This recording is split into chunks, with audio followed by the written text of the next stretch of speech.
Welcome दोस्तों, all my respected viewers, all my subscribers and all my brothers and sisters. Engineer SK Samele yoga guru hypnotist channel में आप सभी का हार्दिक स्वागत, वंदन और अभिनंदन करते हैं।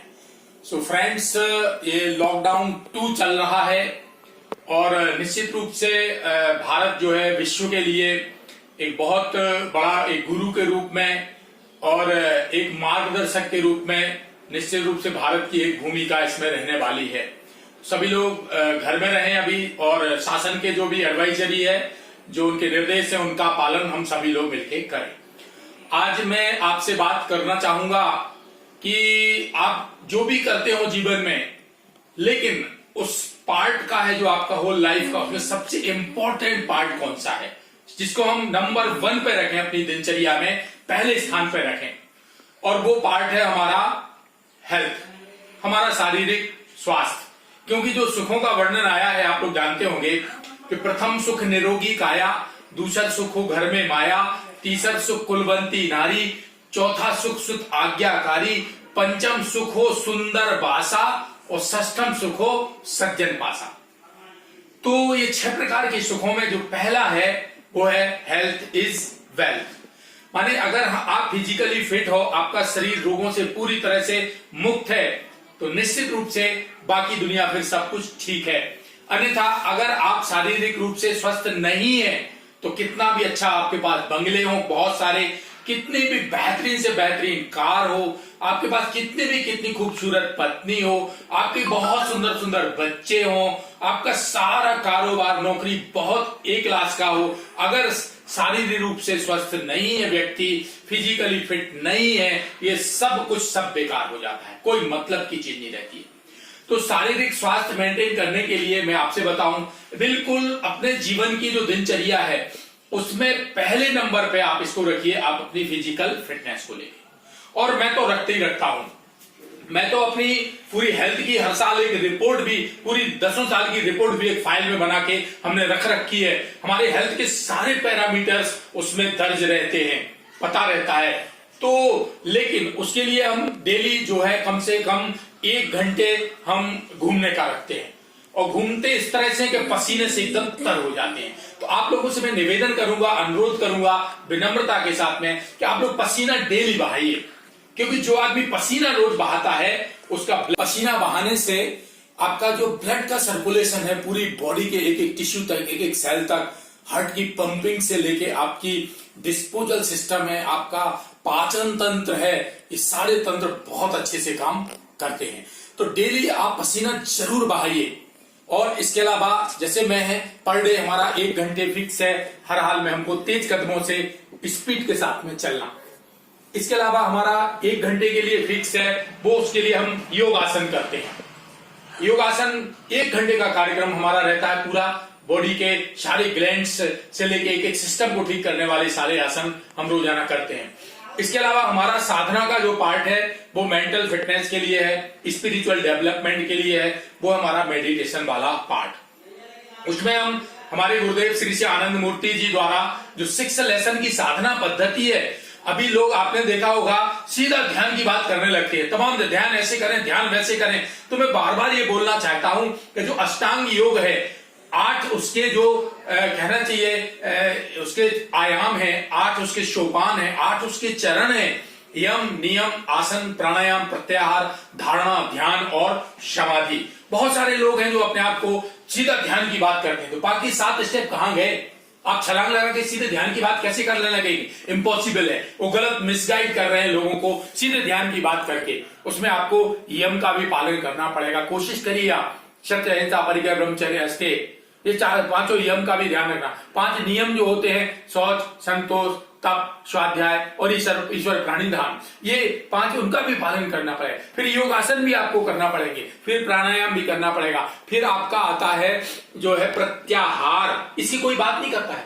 तत्व धारणा, आदमी सीधा ध्यान की बात करने लगता है, जो कि पूरी तरह से गलत है। अष्टांग योग में क्रम से स्टेप बाय स्टेप भी उसमें आगे बढ़ना पड़ता है।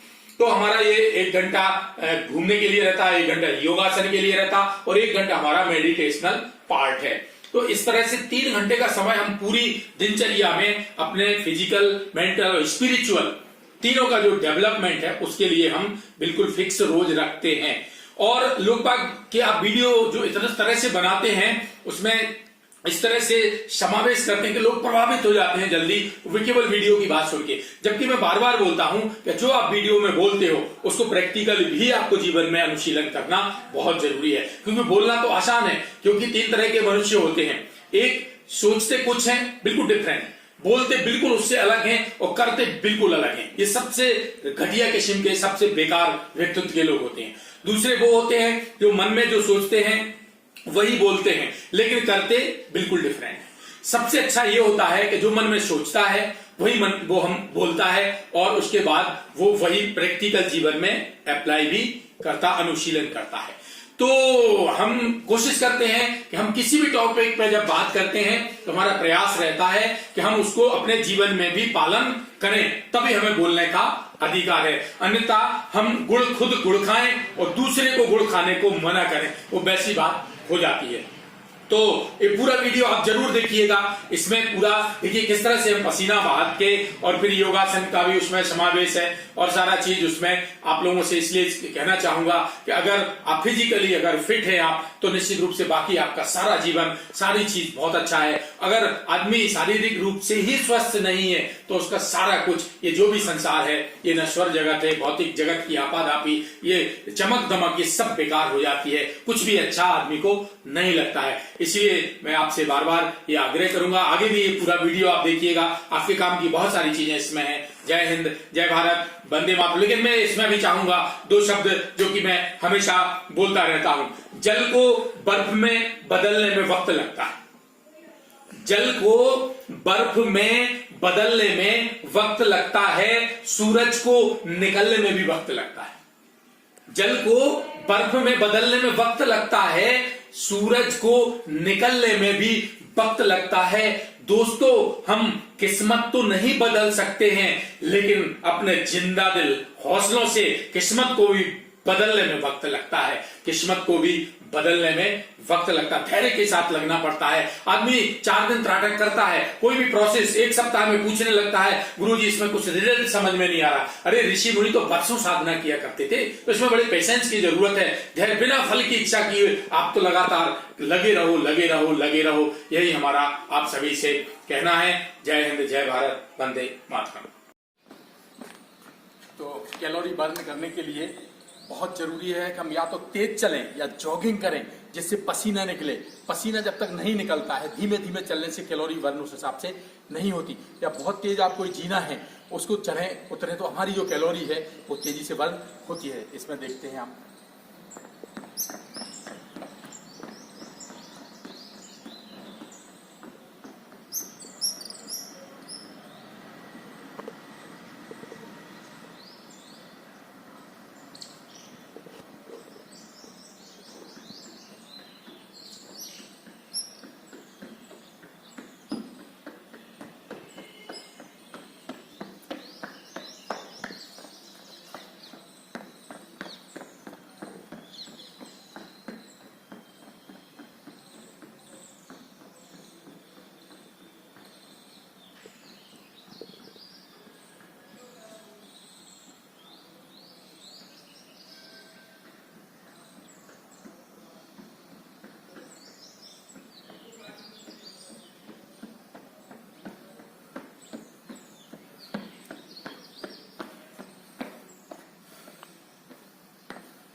हम आपको दिखाते हैं ये पन्ना महाराज नरेश का दरबार हाल। बहुत ही खूबसूरत बिल्डिंग है, मैं दिखा रहा हूं आपको।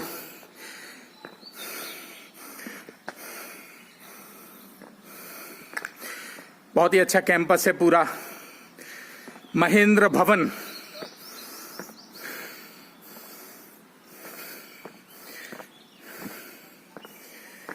यहां पर स्टेट टाइम में तत्कालीन नरेश अपना दरबार लगाया करते थे। और अब आप देखिए आप पूरी बिल्डिंग का नज़ारा।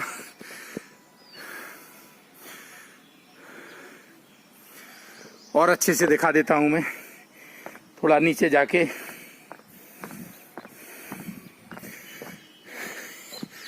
ये देखिए आप लोग, महेंद्र भवन पन्ना का, यहाँ पर राज दरबार जो है लगा करता था। बहुत ही अद्भुत, बहुत ही अच्छा बना हुआ, लिखा भी है, आप देख सकते हैं वहाँ महेंद्र भवन। और बाद में स्वतंत्रता के बाद फिर यहाँ पर जिला कलेक्टर डीएम साहब का ऑफिस काफ़ी दिन तक यहाँ लगता रहा। और इसकी सीढ़ियाँ हैं बहुत ज़बरदस्त, देखिए। और मैं यहाँ पर आता हूँ जब भी, तो इन सीढ़ियों के ऊपर और तेज़ी से चढ़ते हैं, उतरते हैं। और जब तक पसीना पसीना नहीं हो जाता है तब तक बराबर ये एक्सरसाइज कैलोरी बर्न के लिए बहुत अच्छी है। और ये कब बना वो मैं दिखा देता हूँ। यहाँ पर लगा हुआ है एक शिलालेख पत्थर, और ये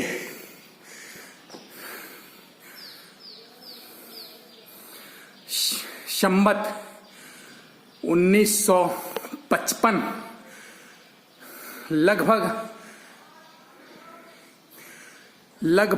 125 साल। सबसे पहले हम आपको बताते हैं ग्रीवा चालन।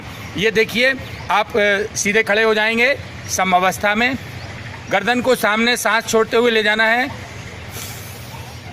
भरते हुए पीछे, फिर सामने, फिर पीछे, फिर सामने, फिर पीछे। ये 20 बार करना है। इसके बाद बगल में भी कर सकते, सांस छोड़ते हुए, भरते हुए बीच में, छोड़ते हुए दूसरी तरफ। ये भी 20 बार इस एक्सरसाइज को ग्रीवा चालन करेंगे। फिर ठुड्डी को पैरेलल करेंगे, सांस छोड़ते हुए, भरते हुए बीच में, फिर दूसरी ओर, फिर भरते हुए बीच में। इसको भी करेंगे 20 बार। और गर्दन का जो सर्कुलर वे में मूवमेंट है, मोशन है, उसको हम वृत्ताकार घुमाएंगे, श्वास के साथ घुमाएंगे। भरते हुए पीछे, छोड़ते हुए सामने, भरते हुए पीछे, छोड़ते हुए सामने। इसी तरह से चेंज द डायरेक्शन, दूसरी ओर से अपोजिट दिशा में ये 5-5 बार कर लेंगे। तो ये ग्रीवा चालन बहुत ही, ये जो एक्सरसाइज है ये सूक्ष्म व्यायाम के अंतर्गत ये बहुत ही इफेक्टिव है। Because most of the diseases are caused due to the improper secretion of the hormone from the endocrine glands. और इसमें आपको बताएं सूर्य नमस्कार भी बहुत ही इफेक्टिव है। सूर्य नमस्कार में एक बार आपको बता रहा हूं, उसके बाद फिर लोग बाग अपनी एज के हिसाब से करते रहेंगे। सूर्य नमस्कार को भी थायराइड के उपचार में बहुत उपयोगी माना गया है। 1 2 3 4 5 6 7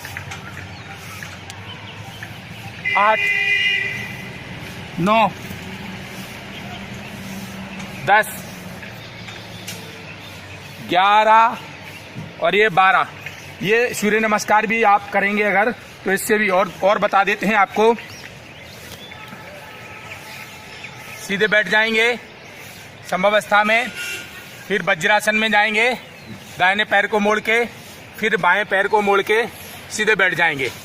दोनों हाथ पीछे, योग मुद्रा थायराइड के लिए योग मुद्रा भी इफेक्टिव है। सांस छोड़ते हुए नीचे जाना है, गर्दन उठा के सामने देखेंगे, वापस सांस भरते हुए कलाई बदल के एक बार और गर्दन उठा के सामने देखना, वापस आएंगे।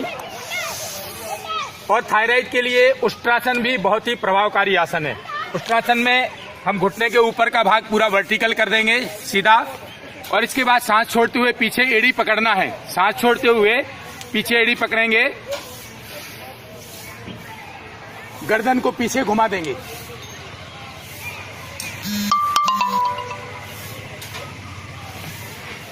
वापस आएंगे। और बहुत ही इंपॉर्टेंट है इसमें सर्वांगासन।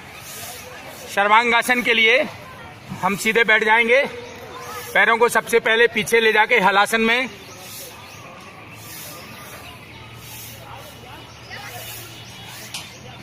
ऊपर सीधा कर देंगे, पूरा वर्टिकल, दृष्टि अंगूठों की ओर, सर्वांगासन।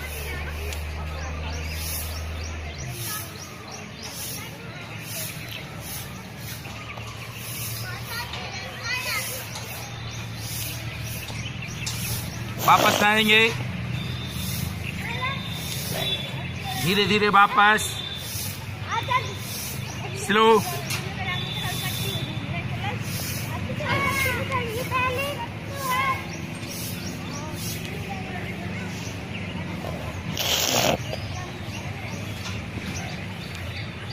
धीरे धीरे पैरों को जमीन की ओर लाएंगे। इसके अलावा थायराइड के लिए मत्स्यासन या मत्स्य मुद्रा, पद्मासन में बैठ जाएंगे, पीछे जाकर के तालू को रख देंगे जमीन में पूरा, और अंगूठे पकड़ के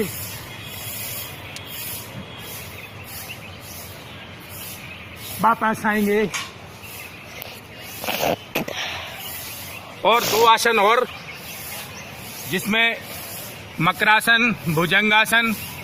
मकरासन में गदेलियां गालों पर, नासा दृष्टि, पलक नहीं झपकाना है, दृष्टि नासिका के अग्रभाग पर, कंसंट्रेशन।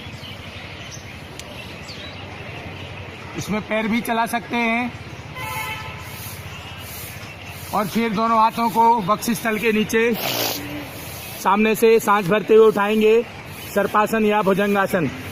नाभि टच रहेगी, बाकी पूरा उठा देंगे, आसमान देखेंगे, वापस 3 बार कर लेंगे, वापस एक बार और अंतिम आसन है धनुरासन। पीछे से एड़ी पकड़ लेंगे और उठा देंगे सामने से और पीछे से, घुटना जमीन छोड़ देंगे। इसमें झूल भी सकते हैं इस तरह से।